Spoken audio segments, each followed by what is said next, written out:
Hello hello, क्या हाल चाल, क्या हाल चाल, क्या हाल चाल।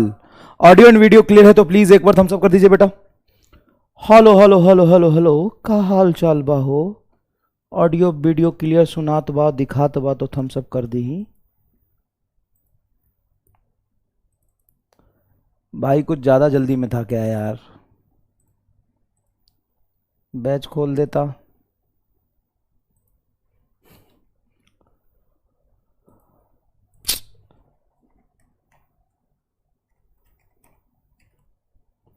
एक मिनट रुक जाओ।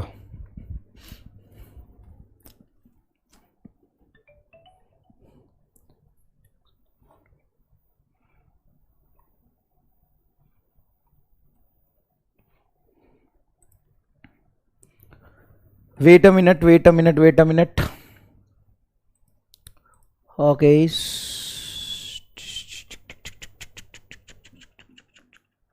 कौन सा बैच है यार तुम्हारा, मुझे नहीं आ रहा। ये रहा। मिल गया मिल गया मिल गया। ऑडियो एंड वीडियो क्लियर है तो एक बार थम्स अप कर दीजिए प्लीज। चलिए चलिए चलिए शुरू करते हैं कार्यक्रम। हेलो हेलो हेलो, आप सभी बच्चों को एमआर का बहुत बहुत नमस्कार। स्वागत है द सुपर एनर्जेटिक लक्ष्य नीट बैच में। और आज लक्ष्य नीट बैच का ये लेक्चर नंबर है 18, इलेक्ट्रिक चार्ज एंड फील्ड। बेटा इलेक्ट्रिक चार्ज एंड फील्ड का ये लास्ट लेक्चर होने वाला है ना। इसलिए आज का जो टॉपिक है the end game of electric charge and field. Electric charge and field actual में बड़ा टॉपिक है और स्टार्टिंग में हम पढ़ रहे होते हैं तो थोड़ा सा बच्चों के हिसाब से धीरे धीरे पढ़ाते भी हैं, है ना। लेकिन इस लेक्चर के बाद एक और रिकॉर्डेड लेक्चर आएगा इलेक्ट्रिक चार्ज एंड फील्ड का, जो कि होगा लेवल अप लेक्चर। और ये जो लेवल अप लेक्चर होगा ये हर चैप्टर में आएगा, ये मेरा प्रॉमिस है, हर चैप्टर में आएगा। और वो जो लेवल अप लेक्चर होगा वो सभी बच्चों के लिए नहीं होगा, वो कुछ ही बच्चों के लिए होगा जो अपना थिंकिंग एबिलिटी डेवलप करना चाहते हैं।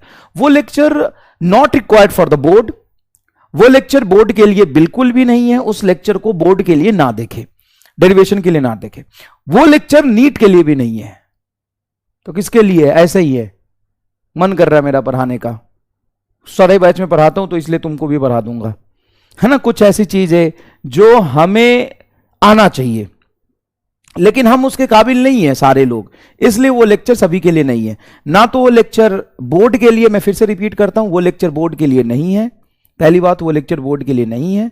वो लेक्चर नीट के लिए भी नहीं है। वो लेक्चर मैंने पिछले साल भी कराए थे लेकिन उस लेक्चर में से कुछ नहीं आता नीट में। हाँ, लेकिन इतना जरूर याद रखना, देखो बेटा ऐसा होता है कि मान लो नीट का लेवल ये है और हम नीट के लेवल से थोड़ा ऊपर जाके तैयारी करते हैं तो हमें लगता है हाँ यार नीट लेवल के सवाल तो हमसे हो ही जा रहे हैं, हमारी नीट की तैयारी बहुत अच्छी हो गई। लेकिन रियलिटी में क्या होता है कि जब आप पेपर में बैठते हो, एग्जाम में बैठते हो, तो आपकी जो थिंकिंग एबिलिटी होती है वो एग्जाम में तुम्हारा जो इफिशियंसी होता है, जो तुम्हारी कैपेबिलिटी है वो घट के यहां तक आ जाता है। हमेशा हम नीचे गिरते ही हैं बेटा, ये जेन्युइन बात है। जब तक तुम टेस्ट नहीं दोगे ना तब तक तुम्हें अपनी औकात का रियलाइजेशन नहीं होगा। जब टेस्ट दोगे ना तो तुम्हें पता चल जाएगा कि अरे यार इस लेवल के सवाल तो मैं कर पाता था, लेकिन एग्जामिनेशन प्रेशर की वजह से मेरा जो थिंकिंग एबिलिटी है, मेरा जो इफिशियंसी है, घट के यहां आ गया। हमेशा होता है।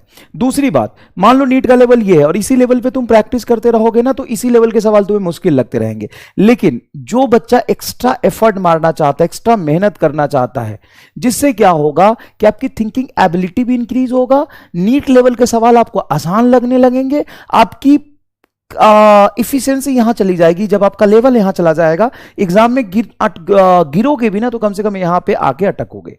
ठीक है, तो ऐसे सवाल नीट में नहीं आएंगे, बिल्कुल नहीं आएंगे। जो लेवल अप लेक्चर होगा वो अच्छे क्वेश्चंस होंगे, वैसे सवाल बोर्ड में तो बिल्कुल नहीं आएगा, नीट में भी नहीं आएगा।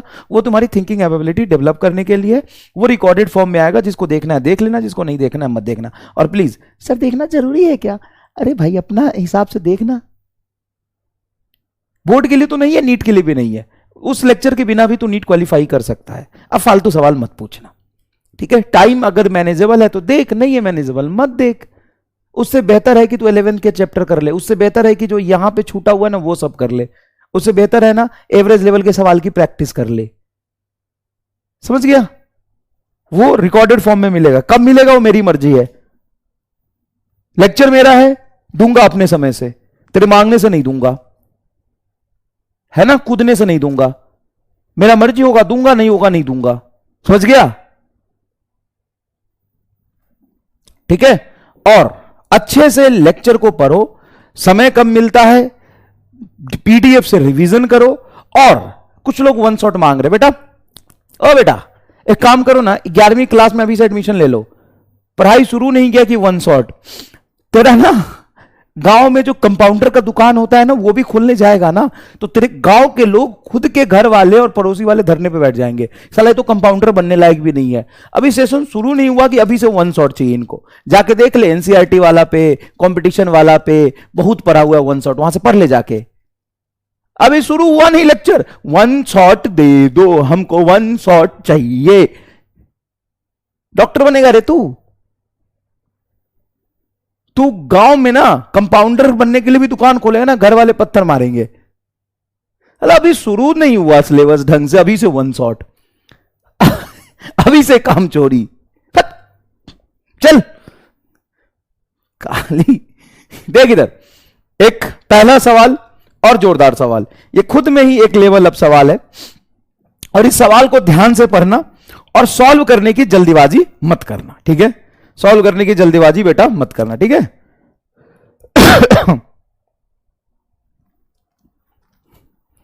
अंडर एस्टिमेटिंग करते हो, श्वेता झा करे सर बहुत अंडर एस्टिमेटिंग करते हो। पहले अंडर एस्टिमेट का स्पेलिंग तो सीख ले श्वेता झा, ओए पहले अंडर एस्टिमेट का अंग्रेजी में स्पेलिंग तो सीख ले भाई यूट्यूब पर देखो जिसको चाहिए, हाँ भाई और क्या भाई और बहनों, जिसको वन शॉट चाहिए जाके कंपटीशन वाला के यूट्यूब चैनल पे देखिए, जाके लिखिए इलेक्ट्रोस्टैट भाई एमआर सर आपको मिल जाएगा, जाके देख लीजिएगा। क्रीश कोर्स के लेक्चर भी आपको मिल जाएगा, क्रीश कोर्स आप लिखना, Krish course by MR sir, आपको मिल जाएगा इलेक्ट्रोस्टैट का लेक्चर, ठीक है? रुपेश कुमार इतना गुस्सा क्यों करते? अरे ये तो प्यार है मेरा, गुस्सा जिस दिन करूंगा ना उस दिन मुंडी नीचे सर ऊपर हो जाएगा। गुस्सा है ये, गुस्सा है ये तो प्यार है, गुस्सा तो भी किया ही नहीं। चल पढ़ ले अब, क्रीश कोर्स का भी लेक्चर मिल जाएगा तुम्हें, वहां से भी देख सकती हो तुम। क्रीश कोर्स, वो क्रीश कोर्स देखो, same charge Q given on a both the plate conducting and non conducting. ये बेटा कंडक्टिंग है, कंडक्टिंग है, और ये बेटा क्या है? नॉन कंडक्टिंग प्लेट है। ध्यान से समझना, अगर तुम्हें अपने दोस्तों में अपना इज्जत बढ़ाना है, अगर तुम्हारे अपने दोस्तों के बीच में थोड़ा सा कॉलर खड़े करके चलना है, तो यह सवाल अपने दोस्तों से पूछ सकते हो तुम, ठीक है ना? अपने ग्रुप में यह सवाल तुम पूछ सकते हो। ध्यान से सवाल समझ लो, सॉल्यूशन समझ लो, काम आएगा। और तेरे बस की नहीं है आंसर देना, चिराग 2.1 गलत, बेदही, दीप्ति, सिमी, पीनी, टीन्यू, चूली, किली, कुनी, सबका जवाब गलत है, ठीक है? ठीक है, अब अच्छे से सीख ले, काम आएगा, है ना?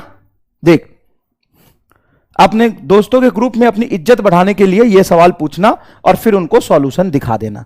तुम सबका बेटा अभी बोल दूंगा ना, जितने भी लोगों का जवाब गलत है एक एक चप्पल मारो। कितने लोगों ने प्लास्टिक का चप्पल खरीद लिया खुद को मारने के लिए? खरीद लो बेटा, यह बहुत जरूरी है, ठीक है? मार लो एक एक चप्पल अपने आप को, क्योंकि सभी लोगों का जवाब गलत है। आइए देखते हैं, सेम देख ले। अब कमेंट रोकने का कहां ऑप्शन है यार? आता तो है कहीं से कमेंट रोकने का ऑप्शन, रुक जा, नहीं पोल पूछते हैं, हाँ आ गया ना, हो गया। ओ भाई साहब क्या जोरदार चीज है मेरे पास। अब बोल, कमेंट ही रोक दिया। अब देखो, अब ध्यान से समझो, same charge Q given on both the plate conducting and non conducting, दोनों पे क्यू चार्ज रखा है। कंडक्टिंग प्लेट पर भी हमने क्यू चार्ज रखा है और नॉन कंडक्टिंग प्लेट पर भी हमने क्यू चार्ज रखा है। ऑफ एरिया ए, दोनों का क्रॉस सेक्शन एरिया देखो, ये वाला प्लेट का एरिया ए है, देखो ना, ए एरिया है, इसका भी एरिया ए है और इसका भी एरिया ए है। जैसे मान लो ये तुम्हारा है प्लेट, तो कंडक्टिंग हो या नॉन कंडक्टिंग, दोनों का एरिया हमने ए लिया। Then find ratio of electric field very near to the conducting and non conducting plate, very near to the plate, मतलब बहुत पास में यहां पर इलेक्ट्रिक फील्ड देखना है। अब बहुत पास में बेटा जब इलेक्ट्रिक फील्ड देखोगे बहुत पास में, तो ये प्लेट इनफाइनाइट प्लेट जैसा बिहेव करेगा। अब ये इनफाइनाइट प्लेट तो नहीं है, ये है तो फाइनाइट प्लेट, लेकिन अगर मैं यहां पे बहुत पास इलेक्ट्रिक फील्ड इस पॉइंट पे देख रहा हूं, वेरी नियर लिखा है, very near to both the plate यहां पे, तो ये इनफाइनाइट जैसा बिहेव करेगा। अब इनफाइनाइट कंडक्टिंग प्लेट के पास में इलेक्ट्रिक फील्ड हम चार्ज डेंसिटी के टर्म्स में जानते हैं, चार्ज के टर्म्स में हमें नहीं पता, तो चार्ज डेंसिटी के टर्म्स में लिख लेते हैं इलेक्ट्रिक फील्ड। यहां पे इलेक्ट्रिक फील्ड क्या होता है, कंडक्टिंग प्लेट है तो सिग्मा अपॉन एप्सिलॉन नॉट, अगर यहां पे चार्ज डेंसिटी सिग्मा है तो ओके। नॉन कंडक्टिंग प्लेट के पास में क्या होता है, नॉन कंडक्टिंग प्लेट के पास में अगर नॉन कंडक्टिंग प्लेट की चार्ज डेंसिटी सिग्मा है तो सिग्मा अपॉन 2 एप्सिलॉन नॉट। हाँ सर वही तो हम कह रहे थे कि अब इसका रेशियो निकालोगे तो 2:1 रेशियो आ जाएगा। हाँ, अभी निकालोगे तो 2:2 आएगा, लेकिन क्या हमें सिग्मा दोनों का सेम पता है या दोनों का सिग्मा पता है? नहीं सर, चार्ज डेंसिटी तो हमें नहीं पता, चार्ज पता है। अब यहां पे कंडक्टिंग में चार्ज कहां होगा सर, इधर भी चार्ज होगा और इधर भी चार्ज होगा, दोनों सरफेस पर चार्ज होगा, दोनों सरफेस पे फैल फैल के चार्ज बैठ जाएगा क्या? हां सर, अगर आप बोलते हो कि ये कंडक्टिंग है तो कंडक्टिंग में इस सरफेस पर भी टोटल चार्ज आएगा और इस पर भी फैलेगा, तो इस एक एरिया पे कितने चार्ज आएंगे सर, Q/2 इधर और यूनिफॉर्मली Q/2 इधर बैठेगा। तो अगर मैं यहां पे डेंसिटी डिफाइंड करूं, सिग्मा डिफाइन करूं, तो सिग्मा क्या हो जाएगा यहां पे सर, एक तरफ चार्ज है Q/2 और उसका एरिया A, ये हो जाएगा चार्ज डेंसिटी। भाई Q चार्ज जो मैंने रखा है, कंडक्टर के अंदर चार्ज नहीं रहता, सरफेस पर इधर भी आएगा Q चार्ज और इधर भी आएगा, टोटल चार्ज हमने दिया है Q, तो आधा Q/2 इधर आधा Q/2 इधर, तो इसका सिग्मा हो जाएगा चार्ज बटा 2, देखो ना ये पूरा चार्ज, या ऐसे भी कह सकते हो टोटल चार्ज Q कहां पर, एक एरिया A और एक एरिया A, 2 एरिया पे, टोटल चार्ज Q कितने एरिया पे, 2 एरिया पे, तो 2 एरिया पे आ गया। अब यहां पे पुट कर दो बेटा तो सिग्मा की जगह पे यहां पे रखोगे Q/2 है, तो ये होगा Q/2A एप्सिलॉन नॉट, डन है ओके। अब नॉन कंडक्टिंग में अगर हम जाके देखें तो नॉन कंडक्टिंग में जो चार्ज होता है वो A क्रॉस सेक्शन एरिया में होता है, वो सरफेस पर चार्ज नहीं जाएगा। जैसे नॉन कंडक्टिंग सीट देखोगे ना, इतना मोटा तो एग्जांपल के लिए हमने लिखा, जैसे नॉन कंडक्टिंग है तो उसमें चार्ज Q दिया तो चार्ज इस एरिया पे डिवाइडेड होगा, इस एरिया पे डिवाइडेड होगा बस। कंडक्टर के दोनों तरफ चार्ज आएगा, नॉन कंडक्टर के सिर्फ एरिया में डिवाइड होगा। तो यहां पे टोटल चार्ज कितना है बोलो सर, Q, और एरिया कितना, A एरिया, तो इसका सिग्मा कितना होगा Q/A। यहां पे टोटल चार्ज कितना सर, Q कितने एरिया पे, इस इधर भी A पर और इधर भी A पर कंडक्टिंग है तो यहां पे सिग्मा हो जाएगा Q/A। अब यहां पर जब हम रखेंगे सिग्मा को Q/A तो Q/2A एप्सिलॉन नॉट, और यहां पे हमने सिग्मा को रखा Q/2A, सिग्मा को रखा Q/2A, Q/2A epsilon not, Q/2A epsilon not, मतलब इलेक्ट्रिक फील्ड का जो रेशियो है 1:1 आएगा। ओ मा गो टूरू फिजिक्स, अगर हमें कंडक्टिंग और नॉन कंडक्टिंग पे सेम चार्ज रख दे तो इलेक्ट्रिक फील्ड का रेशियो सेम होता है, और हालांकि आज तक ना किसी किताबों में ना किसी क्वेश्चन के फॉर्मेट में जल्दी मिलता है, हमेशा हम सिग्मा के टर्म्स में पढ़ते हैं। इलेक्ट्रिक फील्ड कंडक्टिंग है तो sigma upon epsilon not, non conducting है तो सिग्मा अपॉन 2 एप्सिलॉन नॉट, बिल्कुल सही है, कोई गलत नहीं। सिग्मा के टर्म्स में दिया हो तो sigma upon epsilon not, sigma upon 2 epsilon not, लेकिन अगर चार्ज के टर्म्स में दे, इस कंडक्टिंग प्लेट पर टोटल चार्ज Q हो तो Q/2 epsilon not electric field आएगा। यहां पे टोटल चार्ज Q है तो उसके एकदम पास में इनफाइनाइट प्लेट मानते हुए Q/2 एप्सिलॉन नॉट आएगा। बोलो मजा आया कि नहीं?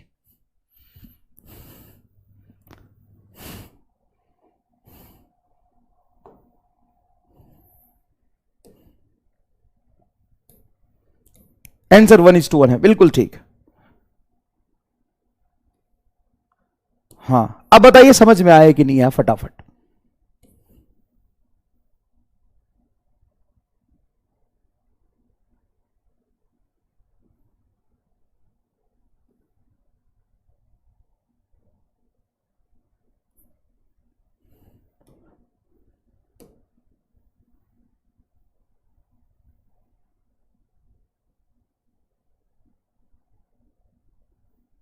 बताइए समझ में आया कि नहीं आया?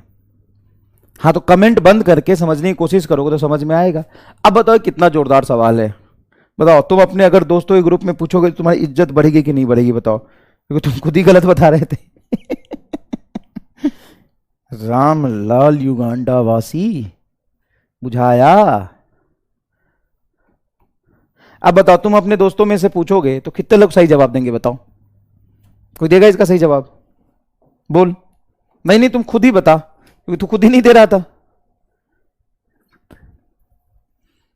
ठीक है, एक प्लेट पॉजिटिव एक प्लेट निगेटिव है। तो बेटा तू ऋषिकेश जा, महिमा गुप्ता, वहां पे 3 बार एमा स्टार का नाम लेके डुबकी लगा के आ, तब तुम्हें कुछ समझ में आएगा। ये करीब एक पॉजिटिव एक निगेटिव है, तो एक ही कंडक्टर पे जितना पॉजिटिव उतना निगेटिव रखोगे तो न्यूट्रलाइज हो जाएगा, तो नेट इलेक्ट्रिक फील्ड 0 हो जाएगा। क्लियर? चलो आगे बढ़े। चलो, ये सवाल एक बढ़िया सवाल है। मैं कोशिश करूंगा कि मैं मतलब कोशिश नहीं करूंगा, मैं चाहूंगा कि ये सवाल आप खुद एक बार अपने रफ कॉपी में ट्राई करें और इसका आंसर दें। ठीक है, आप इस सवाल का खुद ही एक बार रफ कॉपी में ट्राई करें और इसका आंसर दें। ठीक है, ठीक है, ओके। देखिए, the electric dipole is along a uniform electric field. If it is deflected by 60 degree, work done by an agent is 2 into 10 to the power 19 joule. Then work done by an agent if it is deflected by 30 degree further.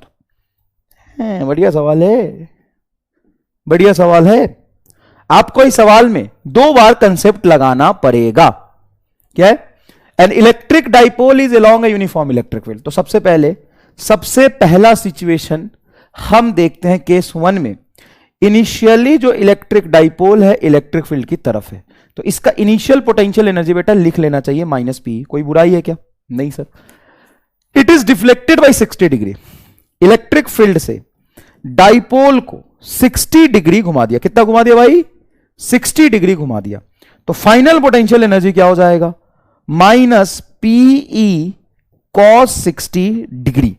याद रखिएगा potential energy -P cos theta होता है। cos 60 की value half -PE/2। Work done यहां पे किसका लगेगा?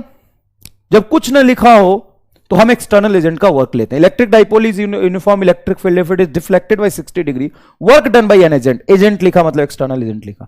Work done by external agent is final potential energy minus initial potential energy. Final potential energy बोलो -PE/2, -PE/2। Initial potential energy बोलो, initial potential -PE, -PE। तो ये देखो ये फॉर्मूले का माइनस था और इनिशियल पोटेंशियल एनर्जी खुद निगेटिव है। माइनस माइनस ये हो जाएगा +P और उसमें P/2 जाएगा, तो ये आ जाएगा simple P/2 is equal to work. और वर्क की वैल्यू दी है 2 × 10 टू द पावर -19 जूल, ये दे दिया। ये खत्म, यहां तक P/2 की वैल्यू हमने निकाल लिया। अब हमें कह रहा है केस 2 में कि the work done by agent if it is deflected by 30 degree further. 30 degree further मतलब वहां से 30 डिग्री और, तो वहां पे इनिशियली सिचुएशन में हो जाएगा -PE cos 60 मतलब -P/2। ये इनिशियल पोटेंशियल एनर्जी हो गया केस 2 के लिए। और फाइनली हो जाएगा 60 डिग्री से फर्दर 30 डिग्री घुमाओगे तो 90 पर cos 90 0 आ जाएगा। तो ये वर्क डन बराबर आ गया final potential minus initial potential. Final potential बोल भाई 0 माइनस ऑफ इनिशियल पोटेंशियल हो गया P/2, मतलब ये P/2 रह जाएगा। तो इसका मतलब हो गया कि फाइनली जो हमें वर्क करना पड़ेगा उतना ही करना पड़ेगा जितना 0 से 60 डिग्री घुमाने में किया है। मतलब 0 से 60 तक जितना वर्क होगा 60 से 90 तक उतना ही वर्क होगा। बढ़िया सवाल आया रे, बढ़िया सवाल है रे, बताओ बढ़िया सवाल है कि नहीं है? हाँ सर ये तो बड़ी जोरदार सवाल है। बड़ा सरप्राइजिंग था कि 0 से 60 डिग्री तक ले जाने में जितना काम हुआ 60 से 90 तक उतना ही काम हुआ।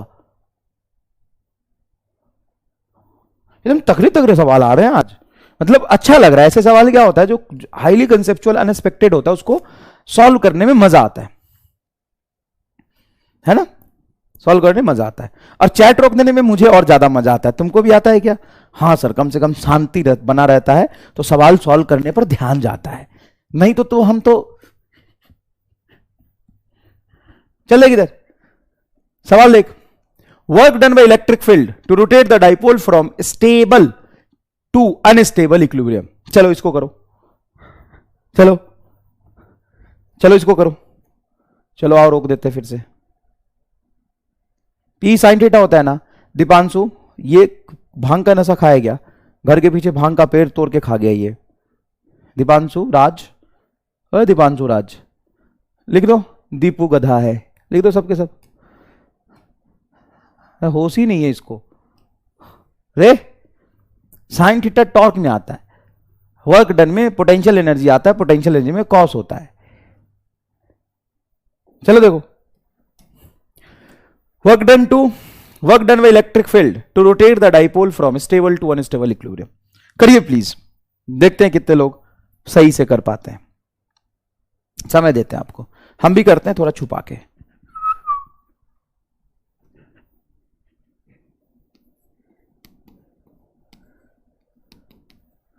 दिख तो नहीं रहा तुम्हें?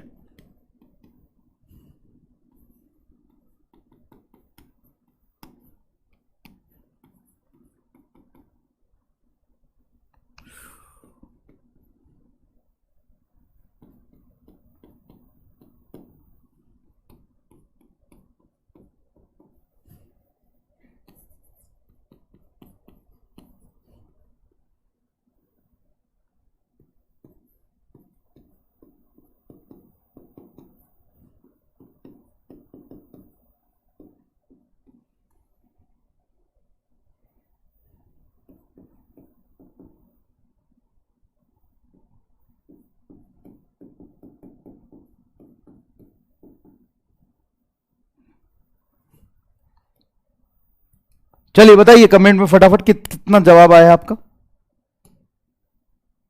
बताइए फटाफट क्या जवाब आया, तेरा देखते हैं। 2P वाले लाइक करो, हाँ Ayush Patel 2P is the right answer. Okay okay okay okay okay okay Shakeel Ahmed बेटा, I am very much impressed by you Shakeel Ahmed, you are very good. तो सिर्फ और सिर्फ शकील अहमद का यहां पे जवाब सही है, सिर्फ और सिर्फ शकील अहमद का जवाब सही है -2P। उसके बाद बाकी ये अस्थवा, जानवी, वैभव का भी जवाब नहीं, वैभव का जवाब गलत है, स्नेहा का जवाब सही है, करीना जाखर, करीना, हाँ करीना जा दाई के चप्पल ले आ और 2 चप्पल मार खुद को। करीना चप्पल मारेगी, करीना चप्पल मारेगी, शुभम चप्पल मारेगा, काजल चप्पल मारेगी, कौशिया शुक्ला क्या है, कौशिया शुक्ला चप्पल मारेगा, संभवी चप्पल मारेगी, आयुष पटेल चप्पल मारेंगे। तो सब लोग अपने अपने आपको चप्पल अर्पित करें, सब लोग अपने आप को चप्पल अर्पित करें, क्योंकि यहां पे 70-80% बच्चों का जवाब गलत होगा। सही जवाब है -2PE। सही जवाब है -2P और आप में से 80% जनता ने गलत जवाब दिया है। देखते हैं -2P होगा क्या, बिल्कुल -2P होगा। भूमिका sir 2P is correct, 2P नहीं -2P। भूमिका जी सर निगेटिव और पॉजिटिव वर्क डन समझ नहीं आया, 11th क्लास में एडमिशन ले ले बेटा। सर आप क्लास देर तक नहीं ले पाइएगा।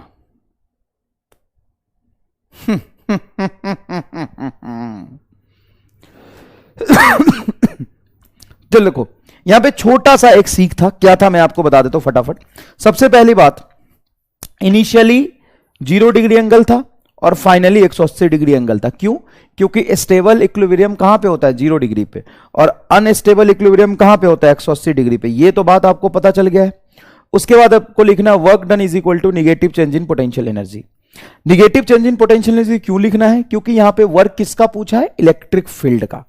जब सवाल में इलेक्ट्रिक फील्ड का वर्क पूछ दे तो आपको फॉर्मूला ये यूज करना है। पहले भी मैं आपको बता चुका हूं, एक बार और बता देता हूं। वर्क डन लिखा हो, सिर्फ वर्क डन लिखा हो तो change in potential energy use करेंगे, या work done by external force लिखा हो या नॉन कंजर्वेटिव फोर्स लिखा हो तो आप यही यूज करेंगे। लेकिन work done by electric field अगर लिख दे, इलेक्ट्रिक फील्ड या कंजर्वेटिव फोर्स लिख दे तो minus change in potential energy आपको यूज करना है। क्या मैं ये पहले भी आपको बता चुका हूं? कई लोग यहां पे गलती कर रहे होंगे, कई लोग यहां पे गलती कर रहे होंगे, लेकिन कोई बात नहीं बेटा, कब तक आखिर गलती करोगे, कब तक? कितने लोगों ने प्लास्टिक का चप्पल खरीद लिया? मैंडेटरी है बेटा, बात मानो, समझो, इसमें तेरा ही फायदा है। 20-30 रुपए का एक प्लास्टिक का चप्पल खरीद लो, और जब भी गलती हो ना तो चप्पल खींच के मारो, इससे पता चलता है, चप्पल खाने के बाद अकल ठिकाने आती है। ओ आई एम सॉरी, अकल होगी तब तो ठिकाने आएगी ना। हमारे यहां तो भगवान ने खाली डब्बा दिया है, अकल है ही नहीं उसमें, कितना भी चप्पल मारोगे ठिकाने आएगा कहां से?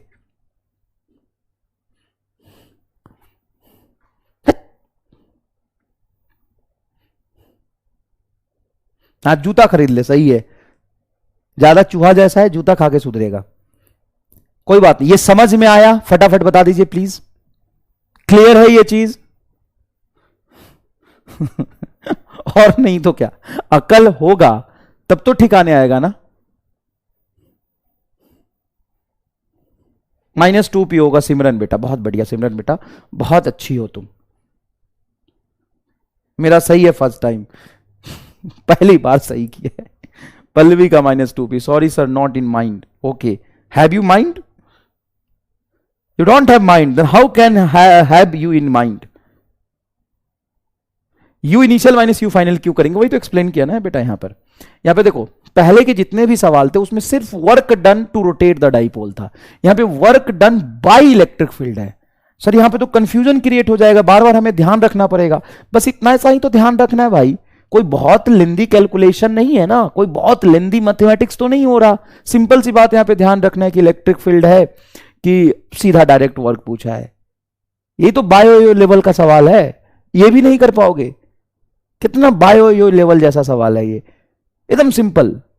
ये ध्यान रखना है कि अगर एक्सटर्नल एजेंट का वर्क हो या सिंपल वर्क हो या एजेंट का वर्क हो तो डेल्टा यू, या इलेक्ट्रिक फील्ड लिखा हो या कंजर्वेटिव फोर्स लिखा हो तो माइनस डेल्टा यू। चल नेक्स्ट, ये सवाल आपको खुद करना है। फिर से एक और मौका दे रहा हूं अपने आप को सुधारने का। Work done to rotate the dipole from unstable equilibrium to 60 degree is √3 joule. Then find external torque required to keep the dipole at this position. Good question. करो फटाफट, बायो यो आ जाओ।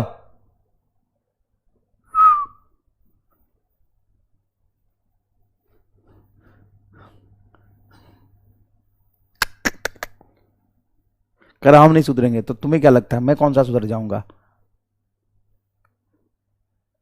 हैं?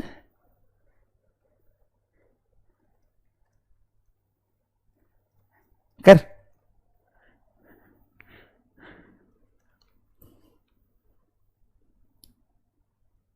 फिर कमेंट रोकना पड़ेगा मुझे, खाली बकैती कर रही है।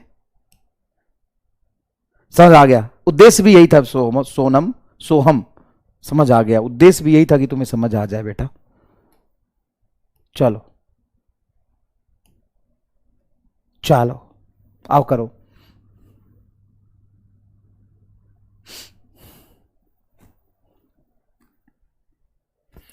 Work done to rotate the dipole from unstable equilibrium to 60 degrees √3 joule.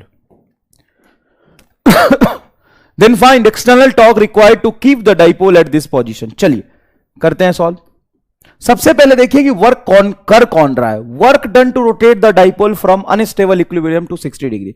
Work done to rotate the dipole, यहां पे इलेक्ट्रिक फील्ड नहीं लिखा ना, जब कुछ ना लिखा हो तो एक्सटर्नल एजेंट होता है।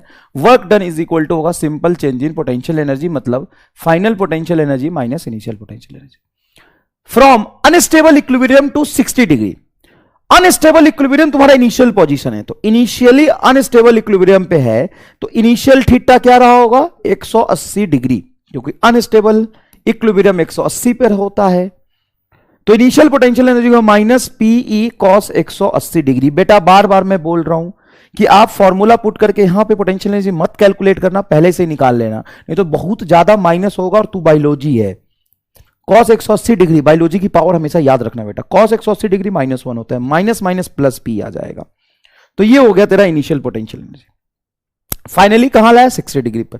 तो फाइनली वो 60 डिग्री पर लाया, तो माइनस पीई कॉस 60 डिग्री, तो minus PE cos 60 degree value half, ये हो गया minus P by two.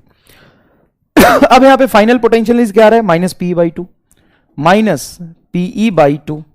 Initial potential energy कितना है सर, इनिशियल पोटेंशियल एनर्जी है simple PE, initial potential energy है सिंपल पीई, तो माइनस पीई। अब यहां पे वर्क डन बराबर क्या आ जाएगा, इनिशियल सिंपल पी था 180 डिग्री के होने की वजह से, फाइनली 60 पे एकदम सही है, minus P by two minus P, तो ये हो जाएगा माइनस 3 पीई बाई टू, इतना वर्क डन है। और इस वर्क की वैल्यू √3 जूल दिया हुआ है, तो वर्क की वैल्यू √3 जूल दिया हुआ था, तो √3 लिख लेते हैं इसको, √3 is equal to minus 3 PE by two. ये एक इक्वेशन आ गया तुम्हारा वर्क डन के हिसाब से। और बोला है इसी पोजीशन पे रोकने के लिए मुझे टॉर्क कितना लगाना पड़ेगा, तो इस पोजीशन पे रोकने के लिए टॉर्क की वैल्यू हो जाएगी पीई साइन 60 डिग्री पर रोक के रखने के लिए। देखो, then find external torque required to keep the dipole at this position, तो torque is equal to P sine 60। अब पी की वैल्यू मैं यहां से क्या लिख सकता हूं, तो पीई की वैल्यू मैं लिख सकता हूं 2√3 by 3, 2√3 by 3 into sine 60 degree हो जाएगा √3 बाई 2, तो 2 से 2 कटेगा और √3 से √3 हो जाएगा तुम्हारा 3 बाई 3, 1, मतलब torque is equal to 1 newton metre. Sir यहां पे माइनस को आप भूल गए, जरूरत नहीं है हमें, यहां पर माइनस से डायरेक्शन ही तो रिप्रेजेंट करेगा ना, टॉर्क की वैल्यू आ जाएगी इतना, तुम्हें माइनस लगाना ले लगा ले, जान खा जाएगा, ले माइनस। वैसे भी कोई भी वेक्टर चीज प्लस माइनस होता है तो डायरेक्शन को बताता है, 1 न्यूटन मीटर, क्या हो गया 1 न्यूटन मीटर। क्लियर है क्या? अब बताओ कितने लोगों को यह समझ आया, फटाफट चैट इनेबल्ड बताइए। 1, very good Vikrant, very good Anushka, very good Saubhik, हा, मजा आ गया एकदम। दिव्या, अरे वाह यार, good good good good good good, very good, वाह यार फॉर्म में हो तुम। 1 newton metre is an answer. Akash Mishra, very good Akash. Manjeet Das, Kuldeep, अरे बहुत बढ़िया। मान्या, वेरी गुड, अरे भाई साहब अच्छे बच्चे भी पढ़ते हैं तुम्हारे बैच में, ऐसी बात नहीं है। मेरा यह है आंसर सर, √3 बाई 2, तो पी की वैल्यू पहले केस से निकाल के रख दे बेटा, आ जाएगा। Harshad, Richa, very good. साफिया, अरे भाई साहब कहां रहते हो तुम लोग, चैट डिसेबल कर देते हो तब तुम लोग आंसर देते हो। अरे भाई साहब तुम्हारे बैच में एकदम खतरनाक बच्चे पढ़ते हैं, मजाक वाली बात नहीं है, देख रहे हो, देख रहे हो। 1-2 लिख रहे can't understand, then look at this and feel so much shameful on you. See the answer. How many bright students are in your batch? See the answer. Bhavani, Ruchi, Janvi, Adarsh, Drishti, Lalita, रूपम, मुस्कान, सुशांत, संभवी, सब, समाधान, सिमरन। Oh my God, oh my God, this batch is going to create an history. देख लो, देख रहे हो,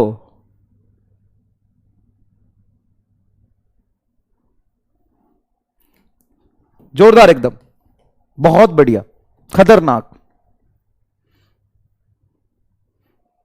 जितना अच्छा सवाल उससे ज्यादा अच्छा बच्चों के जवाब, एकदम अच्छे बच्चे। चलिए आइए नेक्स्ट देखते हैं, torque in non uniform electric field. आइए sorry, dipole in non uniform electric field.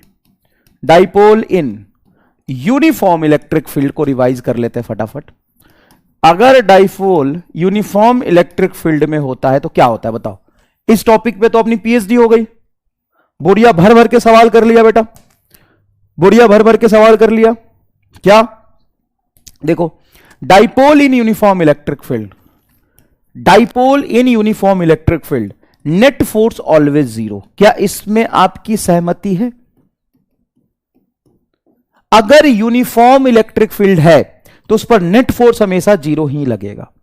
जब हम उस पर टॉर्क की बात करेंगे तो टॉर्क होगा P क्रॉस ई क्रॉस P नहीं, P क्रॉस ई, और उस टॉर्क की वैल्यू होगी PE साइन थीटा। उस डाइपोल में जो स्टोर्ड पोटेंशियल एनर्जी आएगा होगा -P.E, जिसको हम लिख सकते हैं -PE cos थीटा। जहां पे ये माइनस क्या बताता है, जहां पे माइनस चीख चीख के कहता है कि ये बाउंडेड सिस्टम स्टेबल सिस्टम का केस है। क्लियर? यहां पर दो केस आता है, वर्क डन बाई एक्सटर्नल अगर एजेंट है तो simple delta U, external force external agent है तो simple delta U, and work done by conservative force या इलेक्ट्रिक फोर्स है, इलेक्ट्रिक फील्ड है, तो ये आ जाएगा माइनस डेल्टा यू। और ये दो केस बनता है जहां पे इक्विलिब्रियम होता है, एक होता है स्टेबल इक्विलिब्रियम और दूसरा होता है अनस्टेबल इक्विलिब्रियम।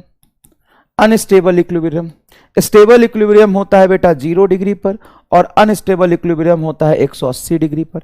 यहां पे पार्टिकल ऑसिलेट करता है जिसका टाइम पीरियड होता है 2 पाई रूट अंडर आई बटा पीई। फ्रीक्वेंसी निकालेंगे तो यही हो जाएगा 1/2 पाई रूट अंडर पीई बटा आई। देख रहे हो क्या सारा केस अपन ने बता दिया, सब कुछ निकाल दिया। Dipole in uniform electric field में नेट फोर्स हमेशा 0 लगेगा, टॉर्क पी साइन थीटा होगा, potential energy minus P cos theta होगा, उसको रोटेट करने में वर्क डन डेल्टा यू होगा, कंजर्वेटिव इलेक्ट्रिक फोर्स का work done minus delta U होगा, और वो ऑसिलेट करेगा जिसका टाइम पीरियड ये होगा 0 डिग्री के अबाउट ऑसिलेट करेगा, स्टेबल इक्विलिब्रियम 0 डिग्री पर आएगा। बताओ है?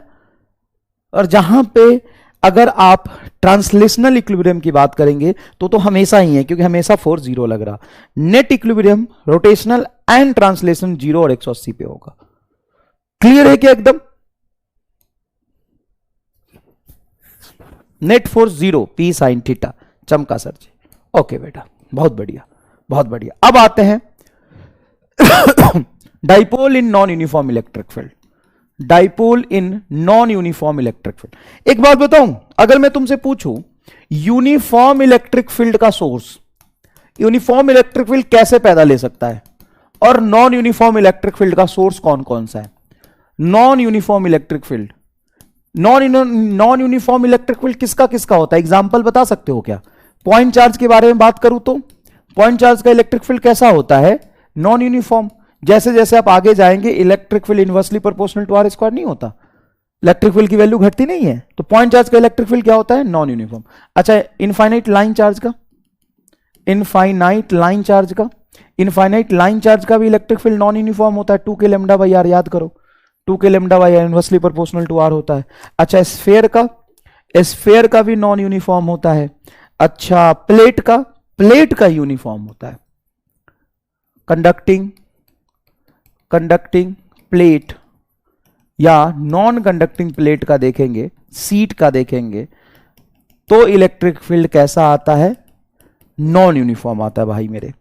इलेक्ट्रिक फील्ड कैसा आता है? सॉरी, यूनिफॉर्म आता है। यूनिफॉर्म नॉन यूनिफॉर्म का मतलब समझते हो? अरे सुने हो, यूनिफॉर्म का मतलब जानते हो? यूनिफॉर्म का मतलब हर जगह उसकी वैल्यू सेम, उसको कहते हैं यूनिफॉर्म। और नॉन यूनिफॉर्म का मतलब है डिस्टेंस बढ़ाने से उसकी वैल्यू घट जाए, डायरेक्शन चेंज हो जाए, उसको कहते हैं नॉन यूनिफॉर्म। क्लियर है? तो जो कंडक्टिंग प्लेट होता है उसका इलेक्ट्रिक फील्ड क्या होता है? Sigma upon epsilon not. अब प्लेट से तुम कितना भी दूर चले जाओ, सिग्मा अपन इप्सिलॉन नॉट, है ना। इनफाइनाइट कंडक्टिंग प्लेट, ऑब्वियस सी बात है, infinite, infinite conducting plate, infinite non conducting plate. Clear है भाई? क्लियर है? अब देखो यहां पे पहला सवाल क्या है कि एक पॉइंट चार्ज के इलेक्ट्रिक फील्ड में डाइपोल को ऐसे रख दिया मैंने, ठीक है। ध्यान से देखो, ये पॉइंट चार्ज है और इस पॉइंट चार्ज के फील्ड में डाइपोल को इस तरीके से रख दिया। Dipole is placed, dipole is placed in non uniform electric field, non uniform electric field, electric field due to point charge, point charge as shown in figure, shown in figure.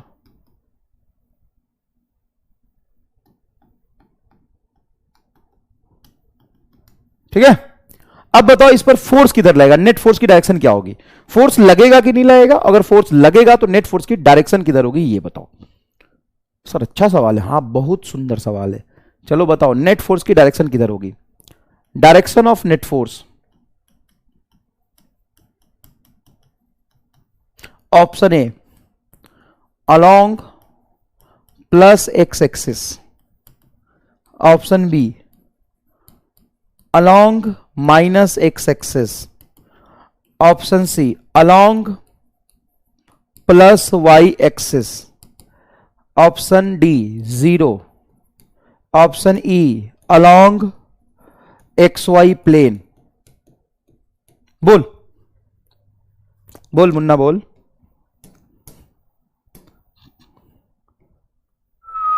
Sir थोड़ा सा confusion हो गया, और रुपेश चौधरी को confusion हो गया। क्या कह रहा है Rupesh Chaudhary? Dipole in non, अभी तो पढ़ाऊंगा रे, तो कंफ्यूजन अभी कैसे हो गया? तुमको पहले नहीं हो जाता कंफ्यूजन? चमन चोमू कहीं का। यूनिफॉर्म में क्या डायरेक्शन भी सेम रहता है या चेंज हो सकता है? यूनिफॉर्म का मतलब पूरा यूनिफॉर्म, समझ गए?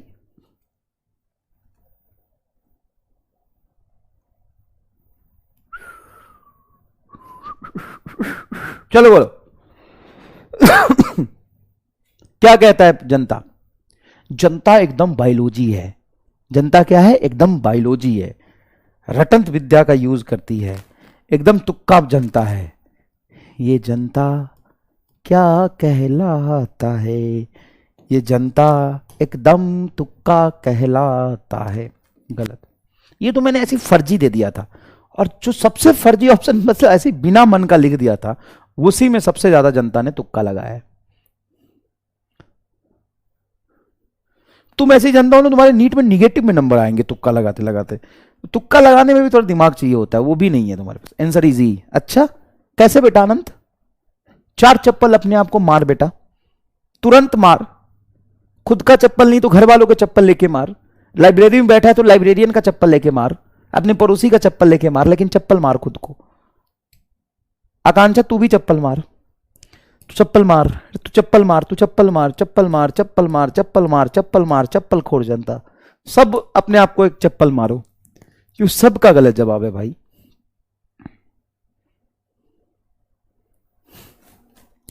सबका गलत जवाब है।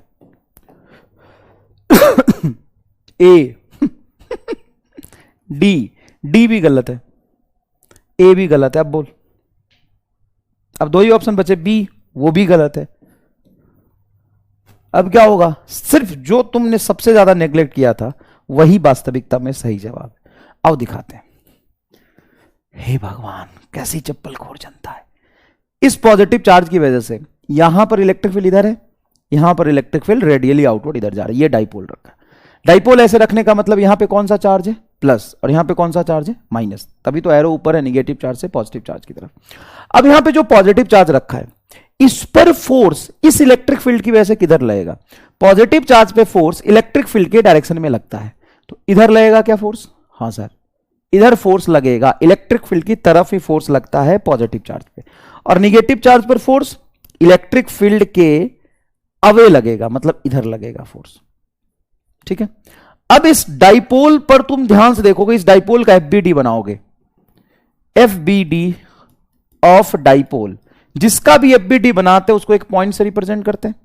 अब इस डाइपोल पे 2 फोर्स लग रहे हैं, एक इस तरफ एफ, और दूसरा ऐसे इस तरफ एफ। इन दोनों का रिजल्टेंट नेट फोर्स किधर आएगा? सर बीच में आएगा। क्यों नहीं आएगा बीच में? क्योंकि जितना इलेक्ट्रिक फील्ड यहां पे होगा उतना ही इलेक्ट्रिक फील्ड यहां पे होगा, सेमी डिस्टेंस पर तो है, और जितना पॉजिटिव चार्ज है उतना ही नेगेटिव चार्ज है, तो इन दोनों फोर्स का मैग्नीट्यूड सेम। ये एफ, तो नेट फोर्स इधर बचेगा वाई में। अरे 2 फोर्स लग रहा है, एक इधर लग रहा, एक इधर लग रहा, इन दोनों का नेट फोर्स किधर होगा? रिजल्टेंट हमेशा जिस 2 वेक्टर को जोड़ते हैं उसके बीच में आता है। सर ये तो एकदम धाकर सवाल है, एकदम गर्दा उड़ा दिस। बताओ मजा आया कि नहीं सवाल करके? फिर से देखो। अच्छा इसमें से बहुत सारे बच्चे कहेंगे कि सर फोर्स तो एक यहां लग रहा था, एक यहां लग रहा था, दोनों को एक पॉइंट पे कैसे लगा दिया? कहो ना, अच्छा लगेगा सुन के कि तुम कितने गधे हो। इसलिए लगा दिया क्योंकि है तो ओवरऑल ये डाइपोल एक ही ना, उस डाइपोल पे तो फोर्स लग रहा है। वही वाली एग्जांपल हो गई ना कि मान ले ये तू है, यहां पे मैं एफ फोर्स लगाऊं और यहां पे एफ फोर्स लगाऊं, तो तेरे पे नेट फोर्स कितनी लगेगी? 0। जितना आगे फोर्स उतना पीछे फोर्स। तो ये डाइपोल है, लेकिन इस टोटल डाइपोल पे नेट फोर्स जब मैं देखूंगा तो एफबीडी का मतलब यही होता है कि जिस पर एफ फोर्स लगा रहे होते हैं उसको एक पॉइंट से रिप्रेजेंट करते हैं, जिसका हम एफबीडी बना रहे होते हैं उसको एक पॉइंट से रिप्रेजेंट करते हैं, ठीक है। तो इस डाइपोल को एक पॉइंट से हमने ये रिप्रेजेंट किया, ये पॉइंट से। इस डाइपोल पे इस लाइन पे फोर्स लग रहा है, देखो इस लाइन पे, और एक इस लाइन पे। पॉजिटिव चार्ज है इसलिए इलेक्ट्रिक फील्ड के अलोंग, जिधर इलेक्ट्रिक फील्ड उधर फोर्स। निगेटिव चार्ज है इसलिए इलेक्ट्रिक फील्ड के अपोजिट, ये आएगा फोर्स और ये आएगा, तो नेट फोर्स ऊपर लगेगा। अब इस पर टॉर्क लगेगा कि नहीं लगेगा, जीरो या नॉन जीरो, ये बताओ। टॉर्क जीरो होगा या नॉट इक्वल टू जीरो होगा? तो ध्यान से देखो, इस फोर्स का एक कंपोनेंट इस डाइपोल के परपेंडिकुलर होगा इधर, हां, और एक इधर हो जाएगा डाइपोल के लॉन्ग।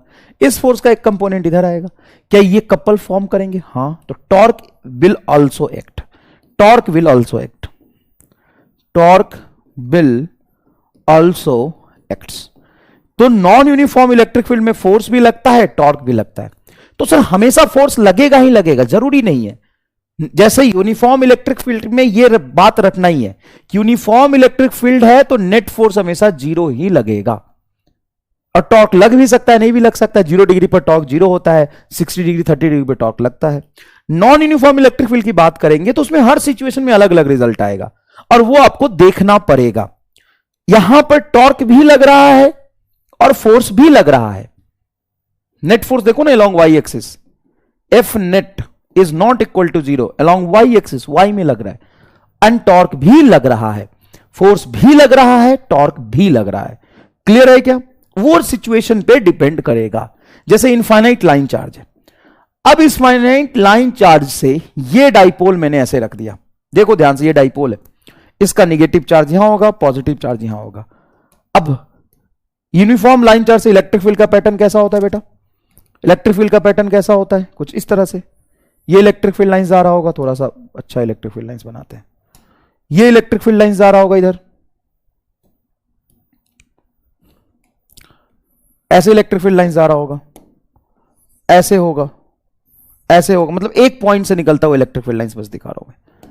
ऐसे निकलता है ना चारों तरफ। थोड़ा 3D का फील लो और इमेजिन करो कि किस तरीके से इलेक्ट्रिक फील्ड लाइंस निकल रहा है। कैसे निकल रहा है इलेक्ट्रिक फील्ड लाइंस, बता सकते हो? इस पॉइंट, जैसे लाइन चार्ज है तो इस लाइन चार्ज के हर तरफ ऐसे निकल रहा है और हमने एक डाइपोल ये रखा है यहां पर। अब बताओ, इस लाइन चार्ज के परपेंडिकुलर डाइपोल रखा है, तो इस डाइपोल पे फोर्स और टॉर्क की वैल्यू बताओ कितना क्या लगेगा?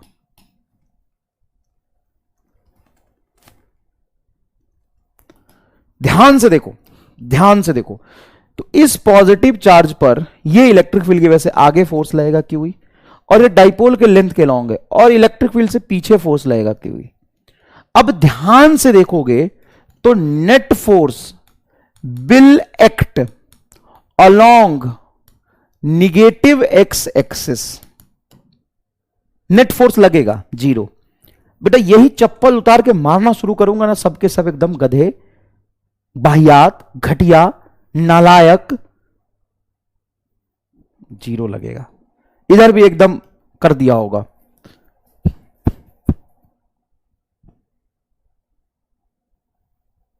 Sir component of electric field along the dipole वाला टॉर्क में पार्टिसिपेट क्यों नहीं कर रहा? प्रियांशु सिंह ये सवाल खुद से पूछे एक बार। मान ले जब तक तेरा एग्जाम्पल देके नहीं बता दो ना तब तक तुम्हें समझ नहीं आता। ये तू है, अब मैंने तुम्हें क्या किया कि तेरा पैर यहां पे बांध दिया और जोरदार तरीके से एक थप्पड़ मारा खींच के। यहां पर क्या होगा बता? यहां पर खींच के एक थप्पड़ मारा तो क्या होगा बता? देख ध्यान से क्या होगा तेरा। खींच के एक थप्पड़ ऐसे मारा तो क्या होगा? ऐसे गिर जाएगा। तो क्या हुआ? टॉर्क लगा, रोटेट कर गए। देखो ऐसे ऐसे तुम हो, और क्या किया मैंने? यहां पर खींच के तुम्हें ऐसे थप्पड़ मारा तो तुम रोटेट कर गए। ठीक है, अब तुम्हारे बॉडी के अलोंग अगर मैं तुमको ऐसे पकड़ के ऐसे थप्पड़ मारू नीचे की तरफ तो तू गिर जाएगा क्या? नहीं। बता क्या होगा? सर ऐसे थप्पड़ मारोगे, ध्यान से देखना क्या होगा। देख, अगर मैं तुमको पकड़ के तुम्हें लेंथ के अलोंग ऐसे थप्पड़ मारूंगा तो तू कैसा हो जाएगा? ऐसा। सर हम गिरे काहे नहीं, हम एकदम बौना हो गए। बौना इसलिए हो गए क्योंकि तुम्हारे लेंथ के अलोंग ऐसे थप्पड़ मारा। देख तो ऐसे खड़ा है और इसी लाइन के लॉन्ग में ऐसे थप्पड़ मारूं तो क्या होगा? घूमेगा कि बैठ जाएगा? बैठ जाएगा। घुमाने वाला यहां पे केस ही नहीं क्रिएट हुआ, ऐसा हो जाएगा तू।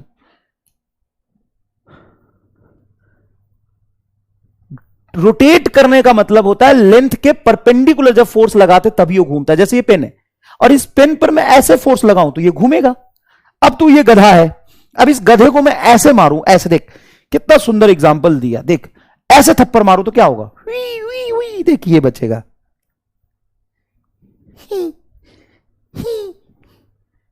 देख ऐसे थप्पड़ मारूंगा तो, और अगर मैं तेरे कनपट्टी पे खींच के ऐसे थप्पड़ मारूं तो क्या होगा बोल? ऐसे थप्पड़ मारूं तो क्या होगा? देख ऐसे गिर जाएगा। इसको कहते हैं घूमना। तो लेंथ के परपेंडिकुलर फोर्स लगता है तभी घूमने वाला इफेक्ट आता है। रोटेट करने वाला इफेक्ट कब आता है? जब लेंथ के परपेंडिकुलर फोर्स लगता है। समझ में आएगी नहीं है? कौन था ये गधा?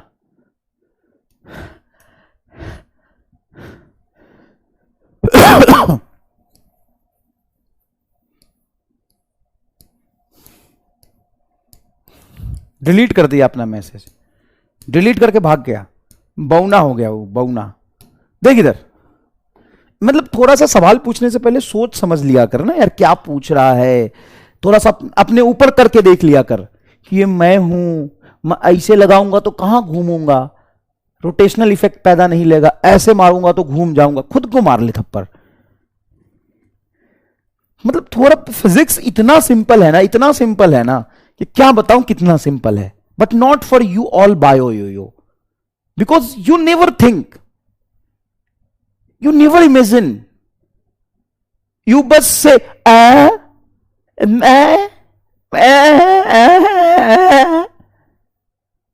you always like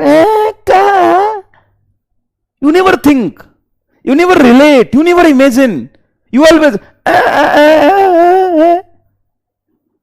you never pen चलाएं, you always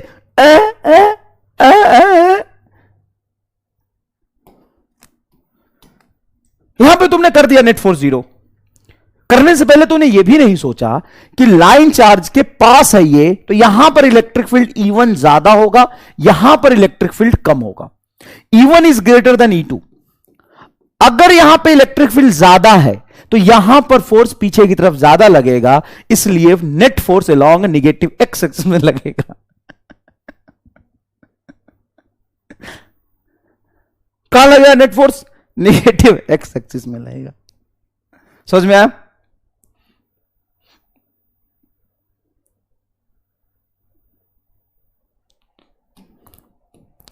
अच्छा, टॉर्क, फिर टॉर्क यहां पे 0 लगेगा। टॉर्क हमेशा 0 लगता है जब तक रोटेशनल इफेक्ट पैदा नहीं लेता। अब मैं इसके लेंथ के लॉन्ग ऐसे खींचूंगा तो पेन घूम जाएगा क्या मेरा? पेन तो तभी घूमेगा ना जब पेन के लेंथ के परपेंडिकुलर ऐसे मैं थप्पड़ मारूंगा, ऐसे घुमाऊंगा। क्लियर है क्या? क्लियर है क्या बेटा? Next is force between two dipole. आओ, मैंने बोला था ना कि मैं तुम्हें ड्राइव करा दूंगा फोर्स बिटवीन टू डाइपोल। बहुत इजी है। दो पॉइंट की चार्ज के बीच force inversely proportional to R square होता है। डाइपोल और पॉइंट चार्ज के बीच में force inversely proportional to R cube होता है। दो डाइपोल के बीच में force inversely proportional to R cube होता है। क्लियर? आओ यहां पे देखो, ये डाइपोल है, इस डाइपोल का डाइपोल मोमेंट P1 है, इस डाइपोल का डाइपोल मोमेंट P2 है। क्लियर?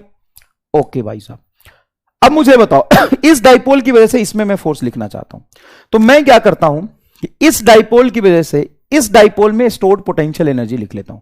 क्या मैं ये लिख पाऊंगा? स्टोर्ड पोटेंशियल, दोनों के बीच में डिस्टेंस आर, दोनों के बीच में distance R, stored potential energy,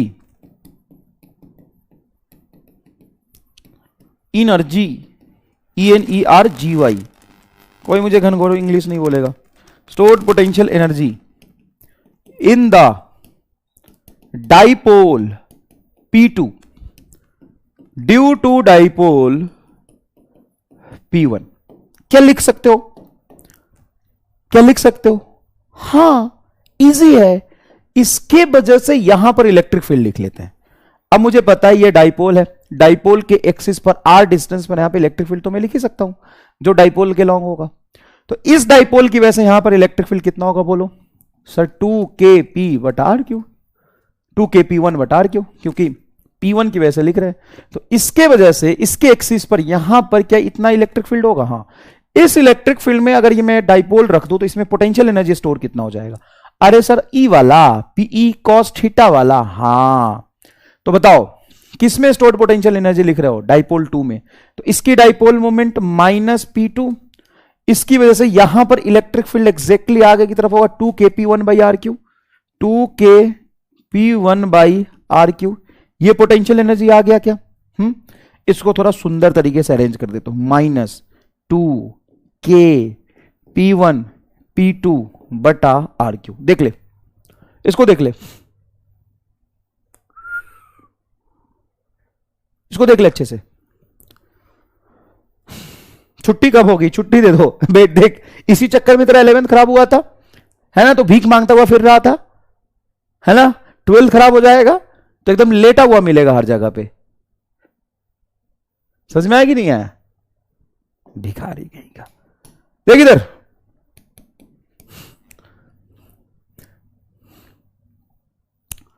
clear है क्या ये बात? कुछ नहीं किया भाई, इस डाइपोल की वजह से यहां पे इलेक्ट्रिक फील्ड लिखा, ये रहेगा। अब इस तरह के इलेक्ट्रिक फील्ड में अगर कोई डाइपोल रख दोगे तो उसमें पोटेंशियल एनर्जी स्टोर होगा। हाँ, ये पोटेंशियल एनर्जी आ गया। और अगर मुझे कहीं पे पोटेंशियल एनर्जी है, अब कह रहा है कॉस थीटा कहां गया? इलेक्ट्रिक फील्ड और डाइपोल के बीच में 0 डिग्री का एंगल है।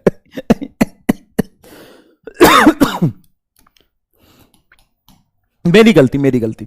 नहीं नहीं नहीं, मैं बेवकूफ, मैं गधा मास्टर, मैं घटिया मास्टर, एकदम घनघोर बायोलॉजी वाला मास्टर।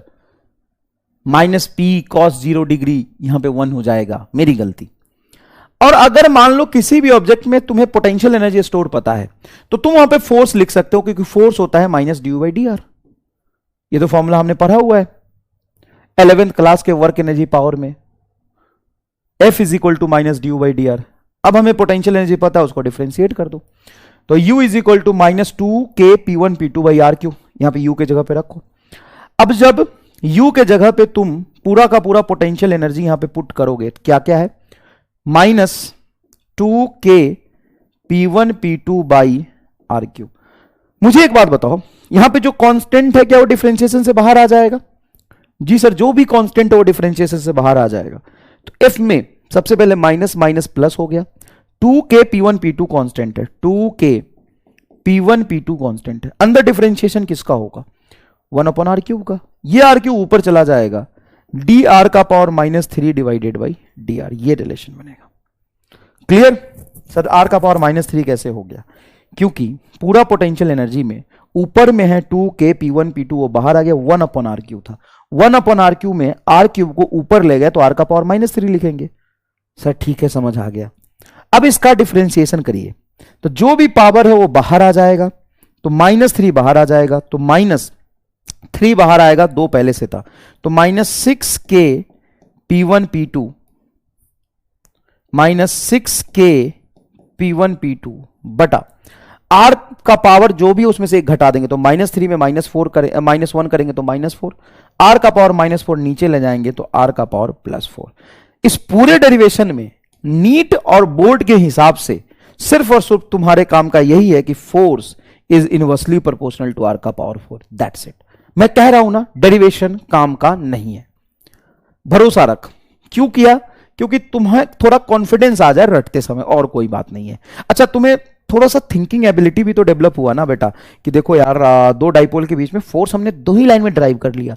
पहले लाइन में इस इलेक्ट्रिक फील्ड की वजह से यहां पे सॉरी, इस डाइपोल की वजह से यहां पे इलेक्ट्रिक फील्ड लिखा, इस इलेक्ट्रिक फील्ड में इसमें स्टोर्ड पोटेंशियल एनर्जी लिख ली, और वो स्टोर्ड पोटेंशियल एनर्जी को हमने क्या कर लिया? डिफरेंशिएट कर लिया, उससे मेरा फोर्स आ गया। बड़ा सिंपल है, बड़ा सिंपल। एक बार खुद करके देखना, मत करो, एक बार खुद करके देखो, समझ में आया? खुद करके देखोगे समझ आ जाएगा। मत करो, यू आर लेजेंड सर जी। अच्छा, अब समझ आया, पहले तो गाली दे रहे थे। हैं? ये देखो, देखो पलक, देखो ये करने लग गई, देखो ये फोन कर रहा है कुछ मुझे।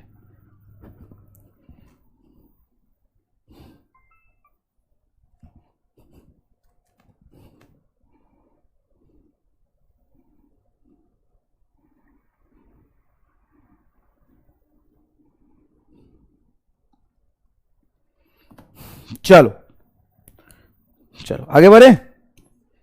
चलो नेक्स्ट देखो, 3 concentric sphere having charge q1 q2 q3 and radius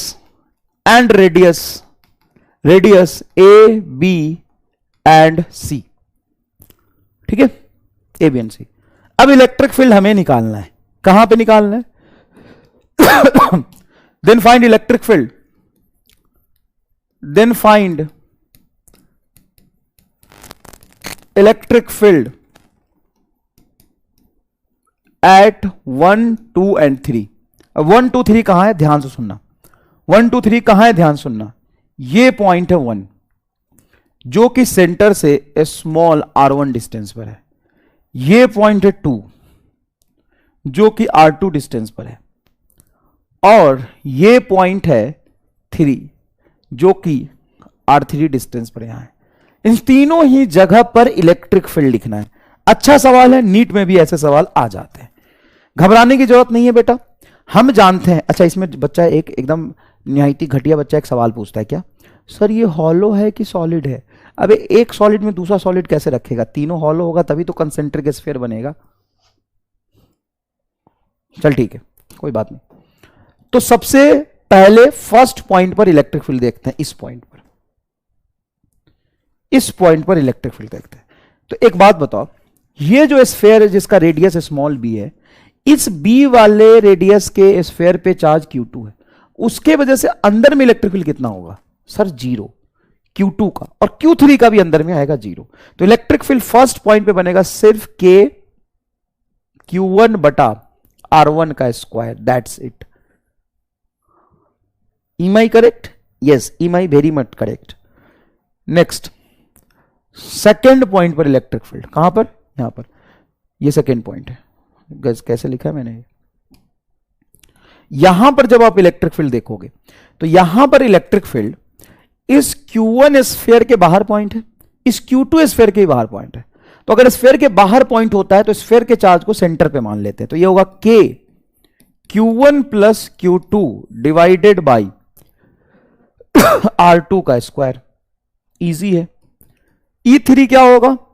तो यहां पर इलेक्ट्रिक फील्ड लिखोगे तो भाई साहब ये तीनों स्फीयर के बाहर है, तो तीनों स्फीयर के चार्ज को सेंटर में मान के R3 डिस्टेंस लेके लिखोगे। तो K Q1 plus Q2 plus Q3 divided by R3 का होल स्क्वायर, ये आंसर आएगा। क्लियर है क्या ये बात?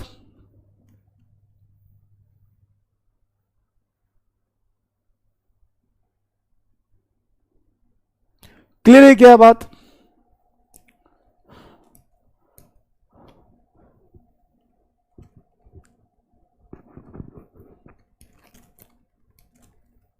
हाउ टू डिलीट दिस लक्ष्य बैच? नो नेवर, नहीं बेटा, मेरी बात नहीं सुनो ध्यान से। खुशबू बेटा रुई लगाए थे क्या कान? मतलब ऐसे गाली खाने वाला काम क्यों करते हो तुम लोग? 6 बार बोला ना कि नीट और बोर्ड में कहीं डेरिवेशन काम का नहीं है। दो डाइपोल के बीच में फोर्स का फॉर्मूला कितनी बार बोल दिया?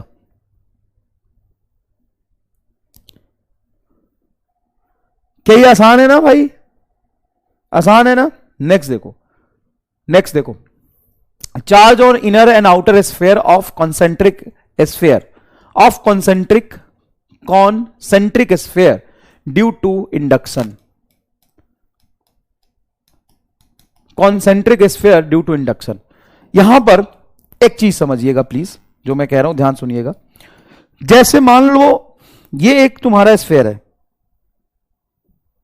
ये तुम्हारा स्फीयर है, ये तुम्हारा स्फीयर है और इस पर चार्ज मैंने दे दिया 2 कूलम, और एक तुम्हारा स्फीयर ये है, इस पर चार्ज दे दिया मैंने 4 कूलम, दोनों पे चार्ज दे दिया हमने। अब ऑब्वियस सी बात है ये कंडक्टिंग स्फीयर है तो एक दूसरे के सरफेस पे इंडक्शन होगा। अब इंडक्शन की वजह से दोनों ही स्फीयर के आउटर एंड इनर सरफेस पे चार्जेस बताइए, दोनों ही स्फीयर के आउटर एंड इनर सरफेस पे चार्जेस बताइए। ये होता है इंडक्शन। अब इसको करते कैसे, ध्यान से सुनो। जैसे यहां पे मैंने Q1 2 coulomb charge inner sphere पे दिया और Q2 4 कूलम चार्ज मैंने आउटर स्फीयर पे दिया। तो देखो इस स्फीयर के अंदर चार्ज तो रहेगा नहीं, कंडक्टर के हमेशा सरफेस पर चार्ज रहता है, तो इस कंडक्टर स्फीयर के सरफेस पर चार्ज रहेगा बेटा 2 कूलम। और इसके अंदर कोई एक्स्ट्रा चार्ज है नहीं कि इसके सरफेस पे, इनर सरफेस पे इंडक्शन कराए, तो इसके इनर सरफेस पर 0 कूलम ही चार्ज रहेगा, यहां पे 2 कूलम चार्ज रहेगा। दूसरी बात, चार्ज एक स्फीयर से दूसरे स्फीयर पे उड़ के तो जाएगा नहीं, चार्ज फ्लो करके तो जाएगा नहीं बेटा यहां पर, तो चार्ज क्या रहेगा, कंजर्व। तो इस पर 0 कूलम अंदर और बाहर 2 कूलम। अब ये 2 कूलम चार्ज जो है इस स्फीयर के सरफेस पर, ये आउटर स्फीयर के इनर सरफेस पर इंडक्शन कराएगा। इंडक्शन मतलब अट्रैक्ट करेगा इलेक्ट्रॉन को। पॉजिटिव चार्ज निगेटिव चार्ज को अट्रैक्ट करता है। कितना अट्रैक्ट करता है सर, कंडक्टर है तो सेम ही चार्ज अट्रैक्ट करेगा। तो इस पर 2 कूलम चार्ज है, तो यहां पर -2 कूलम चार्ज अट्रैक्ट होके इंडक्शन की वजह से आ जाएगा। क्या ये बात आप एक्सेप्ट कर पाओगे, पचा पाओगे? हाँ सर इजी है। 2 कूलम चार्ज यहां पे सरफेस पर रखा है, तो इस सरफेस के जो सामने फेसिंग कंडक्टिंग सरफेस पे, उस पर इंडक्शन से -2 कूलम चार्ज आ जाएगा। ओके, लेकिन जो आउटर स्फीयर पे उस पर चार्ज उड़ के तो कहीं से नहीं आया है, ये इलेक्ट्रॉन को अपनी तरफ अट्रैक्ट ही तो किया है 2 कूलम इलेक्ट्रॉन को। हाँ, तो -2 कूलम इलेक्ट्रॉन यहां पे अट्रैक्ट हो गया। तो बाहर कितना चार्ज रखूं कि इस स्फीयर पे टोटल 4 कूलम ही चार्ज दिखाई दे। पहले से 4 कूलम था, एक्स्ट्रा -2 कूलम यहां है, तो यहां पे +2 कूलम आ जाएगा। तो इस सरफेस पर 6 कूलम चार्ज तुमको फाइनल दिखाई देगा। Final charge on each surface of each sphere। समझ लो अच्छे से। सर लेकिन 6 कूलम कैसे हो गए, एक बात बताओ, इस पर टोटल चार्ज पहले से कितना था, 4 कूलम। अब इन दोनों को वायर से तो जोड़ा नहीं है, बाहर से तो चार्ज दिया नहीं है, तो ऑब्वियस सी बात है इस पर चार्ज कंजर्व रहना चाहिए। बाहर 6 कूलम, अंदर -2 कूलम, तो टोटल चार्ज कितना हो गया, 4 कूलम। देखना 6 कूलम प्लस है, उसमें से 2 कूलम घटाएगा तो 4 कूलम चार्ज बटेगा कि नहीं बचेगा? हाँ, तो 4 कूलम चार्ज है तो सही। सोचो -2 कूलम कैसे आया, अट्रैक्शन से। ये वाला जो प्लस चार्ज है, पॉजिटिव चार्ज निगेटिव चार्ज को अट्रैक्ट करता है। अगर कंडक्टिंग सरफेस सामने हो तो, जिसको हम इंडक्शन कहते हैं। सुने हो इंडक्शन का नाम, सुने हो?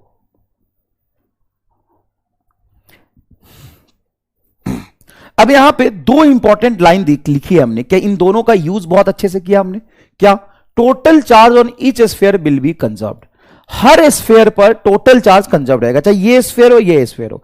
इस पर 2 कूलम चार्ज पहले भी था टोटल, अभी भी 2 ही कूलम चार्ज है। सर अंदर इंडक्शन क्यों नहीं हुआ? इसके अंदर कोई थोड़ी ना बैठा है इस सरफेस के पास में इंडक्शन कराने के लिए। ओ हां, सही पकड़े हैं चचा। चचा इधर देखिए, charge on facing surface will be equal and opposite. हमेशा जो फेसिंग सरफेस होता है, जैसे मान लो एक स्फीयर ये है और इसके बाहर से एक स्फीयर बना है, तो इसमें फेसिंग सरफेसेस कौन से हैं? इसका इनर और इसका आउटर एक दूसरे को फेस कर रहा है, तो फेसिंग सरफेस पे इक्वल एंड अपोजिट चार्ज होंगे इंडक्शन की वजह से। ये देखो, क्लियर? आओ एक दो सवाल करते हैं बेटा, हम सीख जाएंगे। बोलो।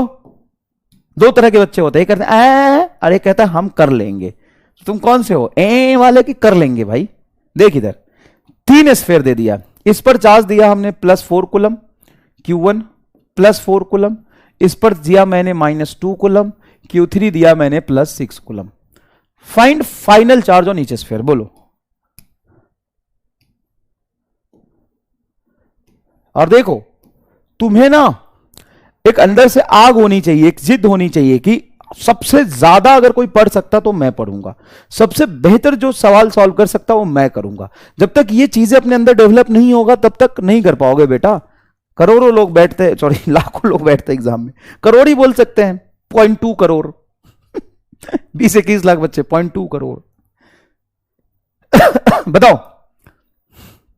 तो सुनो, इस स्फीयर के अंदर तो कोई इंडक्शन करने वाला है नहीं सर, उसके अंदर तो कोई इंडक्शन करने वाला नहीं है, तो ऑब्वियस सी बात है यहां पर 0 कूलम रहेगा। हां, इस सेंटर पर भी चार्ज रख देते जैसे 3 कूलम, तो ये +3 इसके इलेक्ट्रॉन को पास खींच लेता, लेकिन नहीं है तो छोड़ो कोई बात नहीं। अंदर इसके सबसे छोटे स्फीयर के इनर सरफेस पे 0 होगा, इस पर प्लस चार्ज होगा, तो इस पर -4 कूलम आएगा। अब इस पर था कितना, -2 कूलम, अंदर -4 कूलम चला गया, लेकिन टोटल तो -2 ही कूलम रहना चाहिए, तो यहां पे +2 कूलम आ जाएगा। क्या सोचो, जरा सोचो, कैसे हुआ है? अगर मैं यहां पे +4 कूलम चार्ज रख रहा हूं, क्योंकि इनर सरफेस पे 4 कूलम चार्ज था, तो फेसिंग सरफेस पे इक्वल एंड अपोजिट चार्ज होना चाहिए। ये मेरा पहला लॉ है। तो अगर ये +4 है तो यहां पे क्या होगा सर? -4। टोटल कितना रहना चाहिए सर? -2 कूलम रहना चाहिए चार्ज। अब जोड़ो, -4 + 2 बराबर -2 कूलम नहीं बचेगा क्या? हां सर, अच्छा सवाल हो गया। इस पर +2 तो इस पर -2, इस पर -2 तो इस पर टोटल 6 रहना चाहिए। -2 यहां आ गया तो +8 कूलम चार्ज यहां आ जाएगा। ये बनेगा तुम्हारा फाइनल सिचुएशन। देख लो 4 -4 2 -2 8। देख लो देख लो देख लो, अच्छे से समझ लो। अच्छा, इसका एमआर स्टार बताऊं? इसका एमआर स्टार बताऊं? एमआर स्टार उससे भी वेरीफाई हो जाएगा। सुन क्या करना, यहां पर देख, दो ही चीज कर। सुन, जो मैं बताता हूं वो कर ले, आंसर एकदम सही आएगा। सुनो, sum of all the charges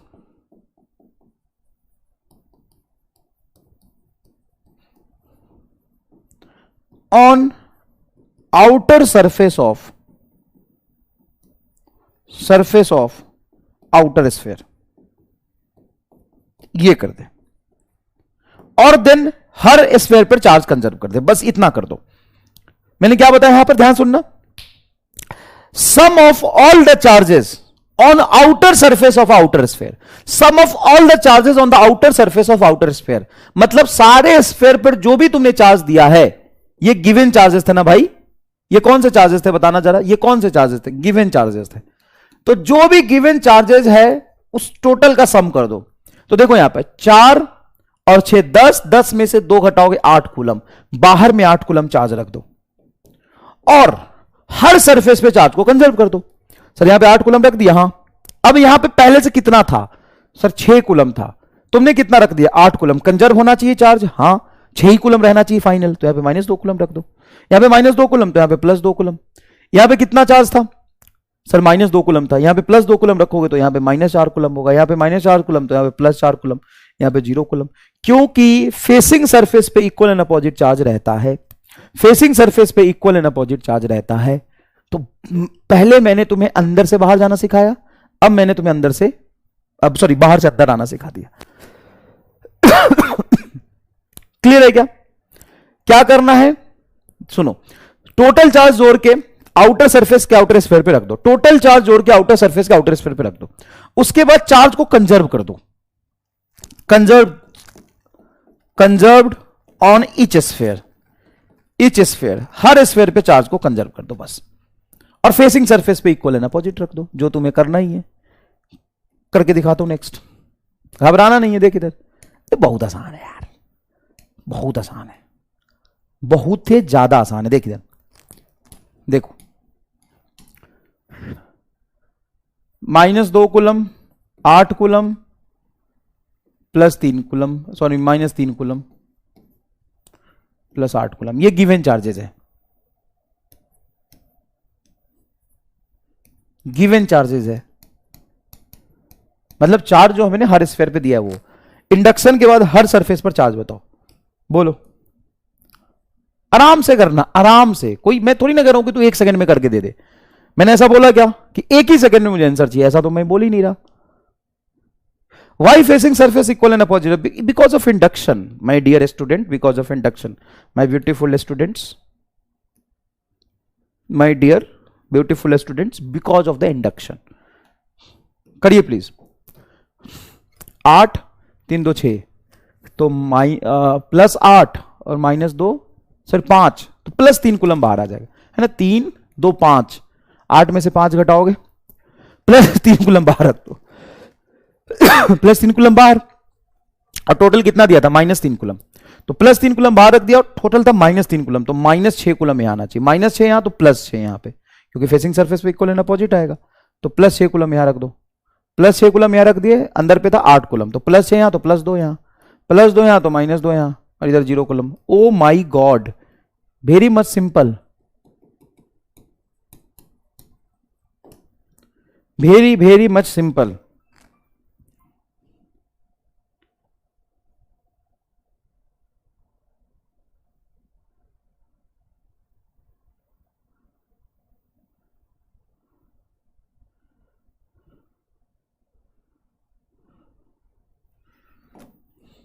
अंदर से बाहर चलूं, बाहर से अंदर, कभी अंदर से बाहर। देखो इसके अंदर कोई चार्ज नहीं, तो इसके इनर सरफेस पे कोई इंडक्शन होगा नहीं, 0 कूलम।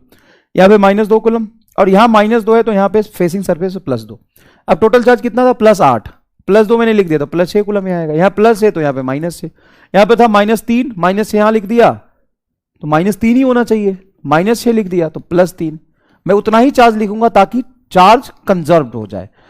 तो यहां पर टोटल -3 ही रहना चाहिए, -6 यहां लिख लिया तो +3 ऊपर लिखूंगा तभी तो टोटल सब -3 रहेगा। हो गया, करेक्ट है, करेक्ट करेक्ट है। दूसरी बात, charge distribution of each surface of the conducting seat. Conducting seat पे भी चार्ज डिस्ट्रीब्यूशन हमें करना होता है। जैसे मान लो यहां पे भी तो इंडक्शन होगा, जैसे एक कंडक्टिंग सीट है जिस पे +Q चार्ज दिया, दूसरा कंडक्टिंग सीट है उस पर +2Q चार्ज दे दिया, तो दोनों सरफेस पर, मतलब दोनों कंडक्टिंग के दोनों ही सरफेस पे फाइनल चार्ज क्या होगा, ये गिवन चार्ज है। क्या है, गिवन चार्ज है। अब हमें बताना है दोनों ही कंडक्टिंग प्लेट के दोनों सरफेस पर फाइनल चार्जेस क्या आएंगे। तो ऑब्वियस ही बात है कि इंडक्शन होगा, इक्वल फेसेस जो फेस कर रहे हैं, सरफेसेस जो फेसिंग सरफेस पे, उस पर इक्वल एंड अपोजिट चार्ज आएंगे। दूसरी बात, वायर से तो मैं जोड़ नहीं रहा हूं तो चार्ज फ्लो तो करेगा नहीं, तो चार्ज कंजर्व रहेगा, और फेसिंग सरफेस पे इक्वल एंड अपोजिट चार्ज आएगा। ठीक है, ध्यान सुनना, फेसिंग सरफेस पे इक्वल एंड अपोजिट चार्ज आएगा, फेसिंग सरफेस पे इक्वल एंड अपोजिट चार्ज आएगा, और दोनों पे इंडिविजुअल चार्ज कंजर्व रहेगा। क्या लिखा है, charge on the facing surface. Facing surface मतलब इस प्लेट का ये और इस प्लेट का ये फेसिंग हो गया। जैसे मान लो ये दो मेरे पास किताब है, देखो दो मेरे पास किताब है, तो इसका फेसिंग सरफेस कौन सा हुआ, ये से प्लेट रख दिया तो फेसिंग सरफेस कौन सा, ये हुआ। तो इस पर इक्वल एंड अपोजिट होना चाहिए। बाकी चार्ज कंजर्व्ड ऑन इस प्लेट, और इस प्लेट पर चार्ज कंजर्व होना चाहिए। तो इसका पूरा डेरिवेशन करोगे कि बहुत आसानी से मैं समझा दूं, बहुत आसानी से मैं समझा दूं। ध्यान सुनना, एक ही मास्टर लगाना है जो मैं यहां पे थर्ड पॉइंट पे लिख रहा हूं। क्या, sum of half of sum of total charges, या charge on outer surface of both the plate is equal to half of total charge. Half of total charge एक पेज के डेरिवेशन के बाद यही आएगा। क्या, सुनना ध्यान से जो मैं कह रहा हूं, मैं आपसे बस एक सिंपल सा कंसेप्ट दूंगा, उससे सारे सवाल सॉल्व हो जाएंगे। क्या, दोनों चार्ज को जोड़ लो, जो टोटल चार्ज आएगा उसको इधर सरफेस पे और इधर सरफेस पे आधा आधा रख दो। सेम काम आप यहां भी करते थे, यहां भी तो सेम ही काम करते थे। कैसे, टोटल चार्ज जोड़ के, क्या आप आउटर सरफेस के, आउटर स्फीयर के आउटर सरफेस पे नहीं रख देते थे एकदम बाहर में। हां भाई मेरे, चार्ज जोड़ो तो कितना है, 6, 4, 10 में से 2 घटा दो 8 कूलम। देखो यहां पे कितना रखा तूने, 8 कूलम। यहां देखो 8 में से 3 घटाओगे 5, 5 में से 2 घटाओगे 3 कूलम, +3 कूलम। देखो यहां पे +3 कूलम रखा है। उसी तरीके से यहां भी वही काम करना है। तो यहां पे आधा आधा क्यों कर रहे हो, क्योंकि आउटर सरफेस 2 है, इस प्लेट का भी बाहर और इस प्लेट का भी बाहर 2 आउटर सरफेस है, इसलिए अब टोटल चार्ज जोड़ दो। तो 2 और 1 3 कूलम, 3 कूलम का आधा यहां रख दो, रखो 3 कूलम का आधा यहां रखो, शर्मा मत रखो। 3 कूलम का आधा यहां पे रखोगे तो 1.5 कूलम, और 1.5 कूलम यहां आएगा। डन, हां सर। अब टोटल चार्ज इस प्लेट पे कंजर्व कर दो। तो था कितना, 2 कूलम, और यहां पे कितना रखा तूने, 1.5 कूलम। तो क्या यहां पे 0.5 कूलम इधर आ जाएगा। ऑब्वियस सी बात है सर, दोनों को जोड़ेंगे प्लस 1.5 कूलम और 0.5 कूलम, 2 कूलम हो जाएगा। अब देखो इधर चार्ज कितना था सर, +Q। ओहो, यहां पे कूलम रख दो, 2 कूलम, क्यू मत रखो, 2 कूलम, और यहां पे 1 कूलम रख दो, 1 कूलम। अब बताओ यहां पे चार्ज कितना था, 1 कूलम, तो +1.5 कूलम तुमने यहां रख दिया, था तो वही 1 कूलम भी, 1.5 कूलम रख दिया तो क्या यहां पे -0.5 कूलम आएगा? हाँ। क्या तुम्हारा अपने आप ये वाला कंडीशन जस्टिफाई हो गया कि फेसिंग सरफेस पे इक्वल एंड अपोजिट होना चाहिए? फेसिंग सरफेस पे इक्वल एंड अपोजिट होना चाहिए। क्या अपने आप ये वेरीफाई हो गया बेटा? सोच के देखो, सोच के देखो, क्या अपने आप ये वेरीफाई हो गया? आओ यहां करते हैं। ये गिवन चार्जेस है, फाइनल चार्ज बताओ। भाई मेरे बहुत आसान है एकदम, तुरंत कर लेगा तू। बोल टोटल चार्ज जोड़। +5 कूलम है ये, +5 कूलम, और ये है +3 कूलम। टोटल जोड़ दो। 5 कूलम में से 3 कूलम जाएगा, 2 कूलम, तो आधा आधा, 1 कूलम 1 कूलम बचा। तो यहां पे बचेगा +1 कूलम, इस सरफेस पे +1 कूलम आएगा, और यहां भी +1 कूलम आएगा क्या? यस। अब बहुत आसान है, ध्यान से देख। टोटल कितना था इस पर? 5 में से 1 कूलम यहां रख दिया तो क्या +4 कूलम यहां आएगा? हाँ। क्या इक्वल एंड अपोजिट होने की वजह से यहां पे -4 कूलम आना चाहिए? अब देख आएगा, क्यों? क्योंकि -4 कूलम और +1 कूलम, टोटल चार्ज कितना बनता है सर? -3 कूलम। देख यहां पे -3 कूलम था। मजा आया कि नहीं है? सुन, मैंने क्या किया, टोटल चार्ज को जोड़ लिया, तो 5 और -3 कितने होते हैं? +2। +2 का आधा, +1 कूलम यहां, +1 कूलम यहां रख लिया। अब अगर मैंने +1 कूलम यहां रखा, टोटल इस पर था 5 कूलम, कंजर्व होना चाहिए चार्ज, तो क्या +4 कूलम यहां आएगा? हाँ। एक फेसिंग सरफेस पे इक्वल एंड अपोजिट, तो क्या -4 कूलम यहां लिखना चाहिए मुझे? हाँ, -4 कूलम ही लिखोगे। अब ये दोनों टोटल जोड़ के देखो, -3 कूलम आना चाहिए क्योंकि कंजर्व है चार्ज। बता, एकदम क्रिस्टल क्लियर हो गया कि नहीं हो गया? इजी है ना एकदम? ये करके दिखाओ, चलो 1 मिनट रुको। -2 कूलम और +1 कूलम, अब करो करो करो करो मुन्ना, करो करो।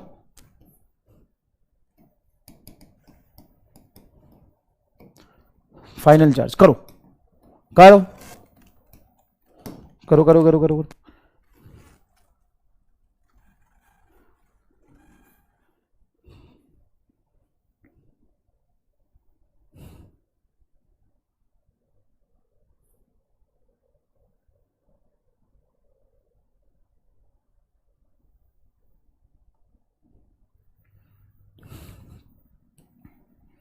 करो। क्या करोगे? तो 2 कूलम माइनस में +1 कूलम, तो -1 कूलम आया, तो -0.5 कूलम यहां पे, -0.5 कूलम यहां पे। तो अब हो गया तुम्हारा -0.5 कूलम, -0.5 कूलम, सही एकदम। अब यहां पे +0.5 कूलम आएगा, यहां पे -0.5 कूलम आएगा। नहीं, गलत कर रहा हूं। टोटल चार्ज कंजर्व होना चाहिए, अगर कंजर्व करना है तो इस पर +1 कूलम रहना चाहिए। अब -0.5 कूलम यहां रख दिया है, तो इस पर +1.5 कूलम कर दो, क्योंकि +1.5 कूलम में से -0.5 कूलम जाओगे तो 1 कूलम बचेगा, सही है। तो इधर आ जाएगा -1.5 कूलम, -1.5 कूलम, -0.5 कूलम, -2 कूलम। देखो सही है एकदम। फाइनल चार्ज ऑन इस सरफेस। क्या तुम भी यही सोच रहे थे? क्या तुम भी यही सोच रहे थे? एकदम क्लियर है, समझ में आया? चलो, तो आज की क्लास यहीं पे खत्म करते हैं, मुझे थोड़ा सा काम है ना। यकीन बैच के ओरिएंटेशन है, तो वहां पे जाना है मुझे। मिलते हैं, तुम भी आओ तो, लेकिन तुम मत आना। वहां तो ऐसे बिहेव करते हो जैसे उठा के ले जाएंगे। अरे ऐसे थोड़ी ना होता है, जबरदस्ती थोड़ी ना करना होता है। उस दिन मैं ऐसे ले रहा था यूट्यूब पे सेशन, ये पहुंच गया वहां पे, चलो चलो चलो उठा के ले जाएंगे। ऐसे ऐसे ऐसे बदतमीजी नहीं करते हैं कहीं बाहर में।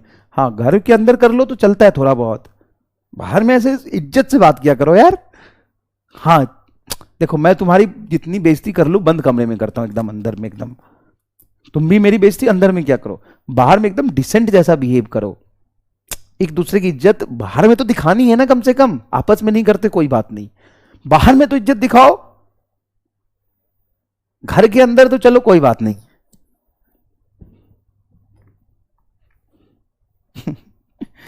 बाहर में तो कम से कम इज्जत किया करो।